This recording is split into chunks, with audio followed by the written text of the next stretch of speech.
كان هناك رجل فقير يعيش مع زوجته حياة بسيطة، لكنه كان كثير الشجار معها.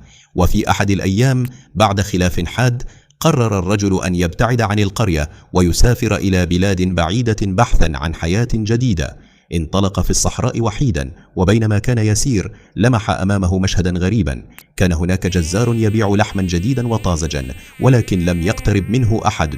أما بجانبه فكان جزار آخر يبيع لحما فاسدا ونتنا، والناس تصطف أمامه في طوابير طويلة يشترون منه دون تردد. استغرب الرجل كثيرا وتوجه إلى الناس محاولا نصحهم، لكنهم لم يستمعوا له. وهو في تلك الحيرة صادف شيخا مسنا فقص عليه ما رآه من المشهد الغريب. ابتسم الشيخ وقال له بحكمة: يا بني، ما رأيته ليس مجرد صدفة، هذا تفسيره أن رزق الحرام يأتي من الحرام ويذهب في الحرام مهما بدا مغريا.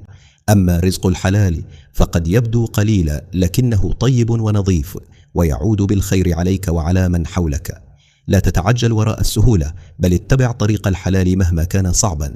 فهم الرجل أن الحياة الحقيقية ليست فيما يبدو مغريا على السطح، بل في السعي وراء رزق طيب وحلال حتى لو بدا الطريق طويلا وموحشا.